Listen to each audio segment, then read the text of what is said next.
Hi guys, welcome to creating wealth. तो आज हम बात करेंगे एमएमटीसी के बारे में कि ये कंपनी किस तरीके से जो है इनका व्यापार है, किस तरीके का जो है ये कंपनी काम करती है और आगे किस तरीके का फ्यूचर जो है इस कंपनी का रहने वाला है। और अभी इसमें जो है रिसेंटली कुछ जो है एक्टिविटीज होती हुई दिखी हैं, उसका क्या प्रभाव जो है स्टॉक पे पड़ने वाला है। तो ये सारी चीजें जो है इसमें डिस्कस करेंगे, एक कंप्लीट जो है इसका एनालिसिस करेंगे। तो एमएमटीसी के बारे में अगर बताएं तो ये इंटरनेशनल ट्रेडिंग कंपनी है इंडिया की, और गवर्नमेंट ऑफ इंडिया की कंपनी है ये। अगर बात करी जाए तो अब ये ट्रेडिंग किस किस में जो है करती है वो देखो, आप वो बिजनेस वर्टिकल्स देखो तो agro product, coal and hydrocarbons, fertilizers, metals and industrial raw material, minerals, PMD retail, precious metals, gems and jewellery, project engineering, export and general trade. तो ये एक्चुअली क्या है, एक ट्रेड जो है करती है कंपनी। और यहाँ पे अगर बात करें तो जिस तरीके का इनका बिजनेस है, जिस तरीके का व्यापार है, वहां पे एक घाटा भी है और प्रॉफिट भी है। हर तरीके का जो है इनका एक बिजनेस जिस तरीके का ये है, और गवर्नमेंट की एंटिटी है। और बहुत ही कम गवर्नमेंट की एंटिटी हैं ऐसी जो मतलब प्रॉफिट में चल रही हैं, जो लगातार जो है करीब करीब जो है प्रॉफिट देने में जो है सक्षम हो पा रही हैं। अब मैं आपके सामने अगर इसके फंडामेंटल्स रखूं कि किस तरीके से जो है कंपनी के फंडामेंटल्स हैं, तो बहुत ही मतलब एक गड़बड़ जो है फंडामेंटल्स आपको जो है देखने को मिलेंगे। ईपीएस भी नेगेटिव है, मार्केट कैप देखेंगे तो स्मॉल कैप कंपनी है, 1 की फेस वैल्यू है। डिविडेंड ट्रैक रिकॉर्ड पे भी एक बार नजर मार लेते हैं तो कहीं ना कहीं आप देखेंगे डिविडेंड ट्रैक रिकॉर्ड भी अब जो है 2020 के बाद, 2019 के बाद में डिविडेंड ट्रैक रिकॉर्ड भी अब नहीं है कंपनी का। बोनस की अगर बात करें तो 2010-2018 में हालांकि बोनस इसने जरूर दिया है, लेकिन बोनस से फायदा क्या है, जब स्टॉक ही नहीं चलेगा तो बोनस से फायदा ही नहीं है कुछ। अब 2019 का अगर आप इसका मैं आपके सामने अगर इसका रेवेन्यू रखूं कंप्लीट पिछले 5 साल का, तो आप रेवेन्यू देखेंगे 16, 17, 18, 19, 20, 21। रेवेन्यू के लिहाज से अगर आप देखेंगे 17, 18 के हिसाब से, तो 19, 20, 21 में रेवेन्यू जो है इनका बढ़ता हुआ दिखा है। लेकिन प्रॉफिटेबिलिटी के हिसाब से देखेंगे तो आप 17, 18, 19 के बाद में कंपनी जो है प्रॉफिट करने में सक्षम ही नहीं रह पाई है, लॉस में। 2020 में लॉस में गई है, 2021 में और तगड़ा जो है लॉस जो है करती हुई दिखी है। अगर डेप्ट की बात करें तो डेप्ट भी बहुत अच्छी खासी है इस कंपनी के ऊपर। 2020 के मुकाबले 2021 में बहुत अच्छी खासी जो है इस कंपनी के ऊपर डेप्ट भी पहुंच चुकी है। क्वार्टर क्वार्टर के हिसाब से भी देखेंगे तो कहीं भी जो है कंपनी में एक अच्छी परफॉर्मेंस देखने को मिल ही नहीं रही है। गवर्नमेंट ऑफ इंडिया के पास में जो है इसकी स्टेक है करीब 90% के आसपास, एंड फिर उसके बाद में कुछ बची कुची थोड़ा एलआईसी ने भी ले रखी है करीब 2.5% के आसपास की, और फिर पब्लिक के पास में थोड़ी बहुत होल्डिंग जो है पड़ी है। यहाँ पे अगर बात करें तो कंपनी की अगर अभी रिसेंटली एक जो है एक्टिविटी होती हुई दिखी है इस कंपनी के अंदर, क्योंकि एक नीलांचल इस्पात करके जो कंपनी है गवर्नमेंट की जॉइंट वेंचर है, वो करीब 4 कंपनियों का जो है मिला हुआ, और जो एमएमटीसी, एनएमडीसी, भेल एंड मैकॉन। तो यहाँ पे अगर बात करें तो इसको जो है सेल किया गया है, और यहाँ पे से जो पैसा जो निकल के आ रहा है उस पैसे को कहीं ना कहीं, क्योंकि वो कंपनी बहुत ही समय से जो है घाटे में चल रही है। नीलांचल इस्पात की अगर बात करी जाए, the company has running in huge losses and plant is close since 30 मार्च 2020।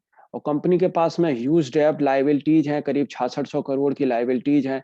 31 मार्च 2021 तक अगर बात करी जाए तो कुछ जिसमें ह्यूज ओवर ड्यूज है प्रमोटर्स के, बैंक्स के, अदर क्रेडिटर्स के। तो कंपनी की जो नेटवर्थ है वो भी नेगेटिव है। तो ये सारा का सारा अगर एक्यूमुलेट किया जाए तो एक अच्छा खासा एक 12,000 करोड़ का करीब करीब जो है ये एक डील होती हुई दिख रही है। और ये डील हो रही है टाटा स्टील लॉन्ग प्रोडक्ट के साथ में, मतलब टाटा ग्रुप की कंपनी के साथ में जो है ये डील होती हुई दिख रही है। यहाँ पे करीब करीब अगर बात करी जाए तो एक 50% की स्टेक, 50-55% की स्टेक आसपास जो है यहाँ पे एमएमटीसी के पास है, तो उसे भी जो है एक अच्छा खासा पैसा मिलता हुआ दिखेगा। और जिस पैसे का इस्तेमाल जो है वो कंपनी कहीं ना कहीं जो है करती हुई दिखेगी, उसका कहीं ना कहीं कोई इन्वेस्टमेंट करती हुई दिखेगी, या अपना भी जो है जो डेब्ट है उसको जो है उतारती हुई ये दिखनी चाहिए। और ये कहीं ना कहीं इसके लिए एक पॉजिटिव है।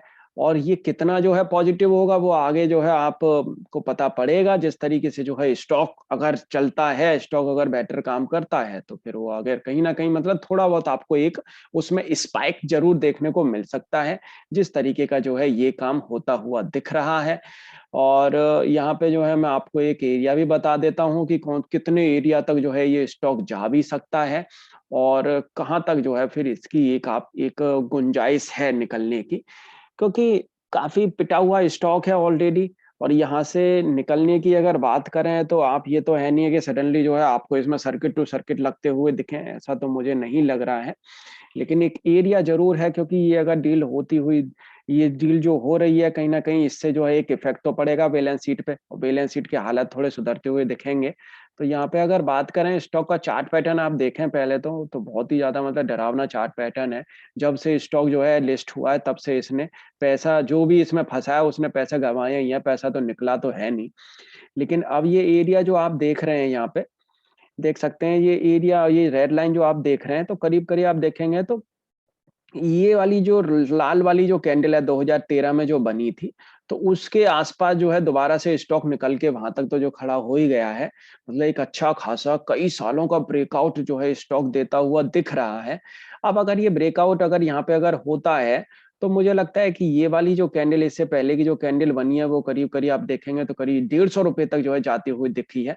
वहां तक तो नहीं। अब मैं आपको जो है एक एरिया बता देता हूँ कि कहाँ तक जो है ये स्टॉक निकलता हुआ दिख सकता है, क्योंकि अभी जैसे ही न्यूज़ लगी तो स्टॉक जो है ऊपर गया है, और फिर आज उसकी पिटाई भी हो चुकी है। तो यहाँ पे अगर बात करें तो स्टॉक जो है निकलता हुआ दिखा है, 25 रुपए का स्टॉक, 25-26 रुपए के आसपास था ये। और अगर बात करें 2021 के अंदर इसका लो, एंड साथ के साथ 2021 के अंदर इसका हाई जो लगा है, वो लगा है करीब-करीब आप यहाँ पे देखें करीब 63 रुपीज़ के आसपास। तो इतना एरिया अगर देखें, तो स्टॉक जो है अभी 38.2% के रेजिस्टेंस के ऊपर, हालाँकि ये अभी इस समय पे ट्रेड कर रहा है, अच्छा है। और ये करीब-करीब 38.2% की रेजिस्टेंस निकल के आ रही है 50 रुपीज़ के आसपास। तो मेरे हिसाब से तो ये है कि अगर आप यहाँ से सोच रहे हैं कि ये स्टॉक यहाँ से जो है डबल हो सकता है, तो एक आपको एक बहुत ही एक छोटा-सा स्टॉप लॉस जो है लगा के चलना चाहिए।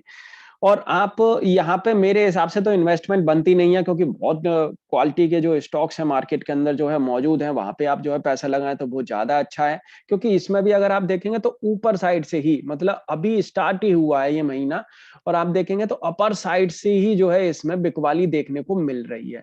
कहीं भी आपको टेल नहीं देखने को मिलेगी। तो फरवरी का भी एक ही दिन मतलब काम हुआ है। देख सकते हो सकता है कि ये जो है अपसाइड इसकी बनती हुई दिखे, लेकिन फिलहाल के हिसाब से तो कहीं नहीं दिख रहा है इसमें कि कहीं न कहीं जो है इसमें कोई आपको अपसाइड की कोई गुंजाइश अभी दिख रही हो। और यहाँ पे मेरे हिसाब से फिर फँसना ही होगा कि ये स्टॉक जो है बहुत ऊपर जा सकता है, ये हो सकता है ब्ला-ब्ला, क्योंकि इससे पहले भी ये वाली भी कैंडल बनी थी, तो आप देखेंगे यहाँ पे फिर से जो है डाउन, डाउन, डाउन, डाउन जाके काफ़ी जो है करीब-करीब आप देख सकते हैं करीब 6-7 महीने जो है फिर यही इस तरीके की कैंडल जो है बनती हुई दिखी हैं। तो यहाँ पे फँसने के बजाय या तो आप जो है दूसरे स्टॉक्स ले सकते हो, वो ज़्यादा अच्छा है। और अगर आपको कहीं न कहीं इसमें इस मूवमेंट के चलते कहीं न कहीं अगर आपको इसमें स्टेक लेनी भी है, तो आपको एक स्ट्रिक्ट स्टॉप लॉस लगाना चाहिए, क्योंकि ये वाली कैंडल जो बनती हुई दिखी है, मैं आपको जो है एक 1 डे वाली कैंडल दिखा देता हूँ, जब ये जो है अनाउंसमेंट जो हुआ है, तो अनाउंसमेंट वाली कैंडल जो है ये है, इस दिन अनाउंसमेंट हुआ है। और इस कैंडल की अगर लो की बात करें तो वो करीब निकल के आ रहा है 54 रुपीज़ के आसपास। 54 रुपीज़ का एक स्टॉप लॉस लगा सकते हैं, इसके नीचे की गुंजाइश बिल्कुल ना रखें मेरे हिसाब से फिर से, क्योंकि फिर ये स्टॉक नीचे ही आता हुआ दिखेगा। और ये 1 दिन की कैंडल आप देख रहे हो, तो ये वाली जो ग्रीन कैंडल बनी है, इसको ये कंप्लीटली जो है ढकती हुई दिख रही है, और ऊपर टेल भी नहीं है। तो मेरे हिसाब से तो जो है प्रेशर दोबारा से जो है आता हुआ दिख रहा है, कुछ खास है नहीं है। अगर पैसा लगाना भी है तो 54 का आप एक स्टॉप लॉस रखें। हो सकता है कि आने वाले टाइम में थोड़ा बहुत इसमें एक आप इसकी बैलेंस शीट थोड़ा बहुत सुधरती हुई दिख सकती है, तो थोड़ा बहुत आपको जो है स्पाइक देखने को मिल सकता है। तो एक उस तरीके से जो है आप ये सोच के जो है इसमें पैसा लगा सकते हैं। अपना भी एनालिसिस एक बार ज़रूर कर लें, उसके बाद ही स्टॉक को बाय, सेल या होल्ड करें। Thank you.